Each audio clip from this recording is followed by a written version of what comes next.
Halo teman-teman, apa kabar hari ini? Saya harap semuanya sehat dan baik-baik saja ya. Oke, kali ini saya akan membahas sedikit mengenai materi dari mata pelajaran ekonomi. Kelas 11 materi kali ini yang akan dibahas yaitu pengangguran.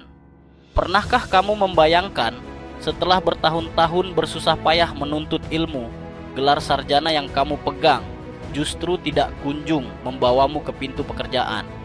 Atau mungkin kamu melihat orang-orang di sekitarmu yang aktif mencari kerja, namun selalu berujung pada penolakan.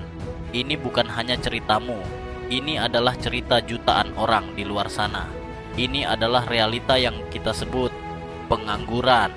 Dalam video pembelajaran kali ini, kita akan mengupas tuntas seluk-beluk pengangguran, mulai dari konsep, jenis-jenisnya, dan solusi untuk mengurangi pengangguran. Yang paling penting, kita akan eksplorasi bersama langkah-langkah strategis untuk mengatasi dan mencegahnya. Siap untuk memahami salah satu isu ekonomi yang paling kompleks ini? Mari kita mulai.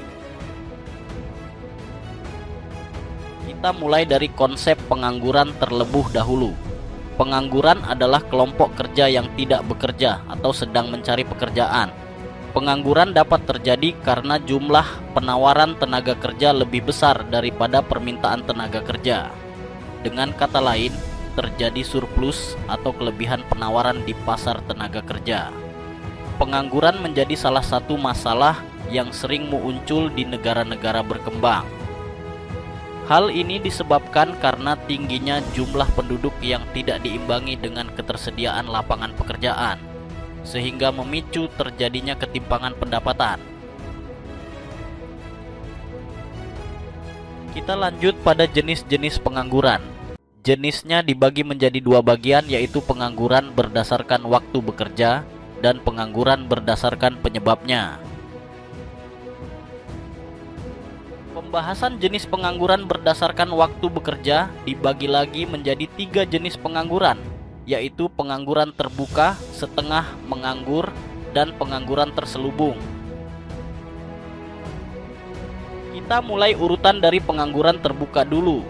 Pengangguran terbuka merujuk pada angkatan kerja yang sama sekali tidak memiliki pekerjaan dan sedang aktif mencari pekerjaan. Lama waktu bekerja mereka adalah 0 jam.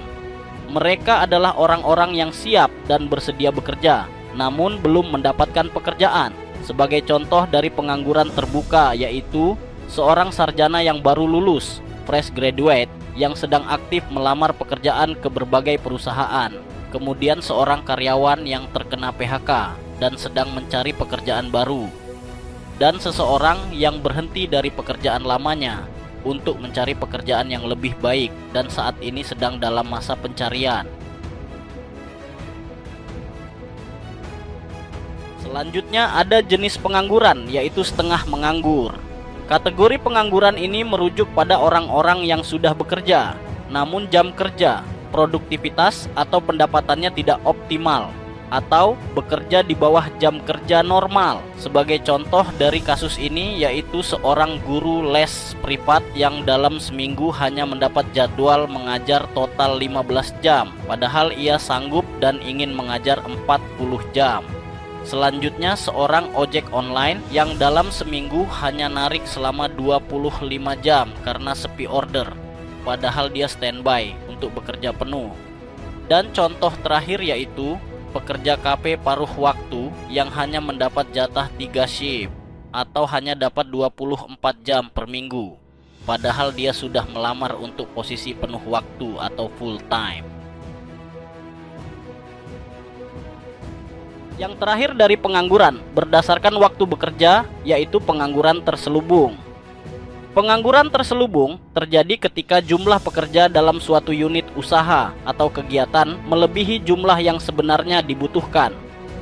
Mereka semua mungkin bekerja penuh waktu, namun kontribusi dari beberapa pekerja tersebut adalah 0. Jika satu atau dua orang dari mereka dipindahkan, total output total hasil kerja tidak akan berkurang. Contoh dari jenis pengangguran ini yaitu ada sebuah toko kelontong keluarga yang dijaga oleh 4 orang anggota keluarga secara bersamaan. Padahal toko tersebut sebenarnya cukup dijaga oleh 2 orang saja. Di sini dapat diartikan 2 orang lainnya adalah pengangguran terselubung. Selanjutnya sebuah pekerjaan administratif di kantor yang seharusnya bisa diselesaikan oleh 1 orang, tetapi dikerjakan oleh 3 orang dengan pembagian tugas yang tidak jelas. Kita lanjut lagi pada jenis pengangguran. Berdasarkan penyebabnya setelah mempelajari pengangguran, berdasarkan waktu bekerja. Di sini pengangguran berdasarkan penyebabnya juga dibagi menjadi 3 jenis lagi, yaitu pengangguran struktural, pengangguran friksional, dan pengangguran siklis. Pembahasan pertama pengangguran berdasarkan penyebabnya dimulai dari pengangguran struktural. Ini adalah jenis pengangguran yang bersifat jangka panjang dan lebih serius. Pengangguran struktural terjadi ketika ada ketidaksesuaian antara keterampilan yang dimiliki oleh pencari kerja dengan keterampilan yang dibutuhkan oleh pemberi kerja. Perubahan dalam struktur ekonomi seperti teknologi baru atau globalisasi adalah penyebab utamanya. Contoh dari pengangguran jenis ini yaitu seorang pekerja pabrik perakitan mulai kehilangan pekerjaannya karena tugasnya kini digantikan oleh robot lengan otomatis. Satu lagi contohnya yaitu seorang penjaga gerbang tol kehilangan pekerjaan setelah semua gerbang tol beralih ke sistem pembayaran non-tunai. Lanjut pada pengangguran friksional. Ini adalah jenis pengangguran yang bersifat sementara dan terjadi karena adanya perpindahan pekerja dari satu pekerjaan ke pekerjaan lain. Pengangguran friksional dianggap normal dan bahkan sehat dalam ekonomi yang dinamis. Ini terjadi bukan karena tidak ada lowongan, tetapi karena adanya gesekan atau jeda waktu yang dibutuhkan pencari kerja untuk menemukan pekerjaan yang paling cocok baik dari segi gaji, lokasi, atau keahlian. Contoh dari pengangguran friksional yaitu seorang karyawan yang secara sukarela mengundurkan diri atau resign dari pekerjaan lamanya untuk mencari peluang yang lebih baik di perusahaan lain. Dan satu lagi, seseorang yang baru pindah ke kota baru dan membutuhkan beberapa minggu untuk menemukan pekerjaan di lokasi tersebut. Yang terakhir dari pengangguran berdasarkan penyebabnya, yaitu pengangguran siklis. Pengangguran ini terjadi akibat penurunan permintaan agregat dalam perekonomian sederhananya. Ini adalah pengangguran yang disebabkan oleh melemahnya kondisi ekonomi atau resesi. Ketika ekonomi lesu, perusahaan mengurangi produksi dan untuk menekan biaya, mereka melakukan pemutusan hubungan kerja. Hal ini adalah jenis pengangguran yang paling dikhawatirkan oleh pemerintah. Sebagai contoh, yaitu terjadi pada pandemi 5 tahun lalu. Akibat pandemi COVID-19, industri pariwisata runtuh, karyawan hotel, pramugari, dan pilot mengalami PHK massal karena tidak ada permintaan. Dan contohnya lagi, yaitu terjadi selama krisis moneter 1998. Banyak perusahaan konstruksi bangkrut. Akibatnya, arsitek dan pekerja bangunan kehilangan pekerjaan mereka. Oke, kita sudah selesai membahas jenis-jenis pengangguran. Kita lanjut pada upaya mengatasi pengangguran. Yang pertama yaitu meningkatkan investasi-investasi bagi perusahaan. Akan meningkatkan modal perusahaan untuk membuka usaha-usaha baru. Dengan begitu penyerapan tenaga kerja dapat dilakukan oleh perusahaan. Dengan mempermudah alur investasi akan menimbulkan dampak yang luas. Karena selain dapat menyerap tenaga kerja, investasi juga dapat menggerakkan perekonomian dan meningkatkan pertumbuhan ekonomi. Yang kedua, melalui pelatihan kerja. Pengangguran dapat timbul karena angkatan kerja tidak memiliki keterampilan yang dibutuhkan. Oleh karena itu, untuk mengatasinya, perlu diberikan pelatihan-pelatihan yang dibutuhkan masyarakat sehingga mereka memiliki keahlian atau kualifikasi yang diperlukan di perusahaan. Pelatihan kerja juga dapat meningkatkan kualitas tenaga kerja sehingga bisa bekerja dengan optimal. Yang ketiga, yaitu melalui program kerja sama luar negeri. Pemanfaatan kerjasama dengan negara lain dapat dilakukan sebagai usaha penyerapan tenaga kerja. Kerjasama ini dapat dilakukan oleh pihak swasta maupun pemerintah. Dengan kerjasama tersebut, kesempatan kerja masyarakat semakin terbuka dan permintaan tenaga kerja yang tidak seimbang dapat teratasi. Yang keempat dan terakhir yaitu menggalakkan UMKM.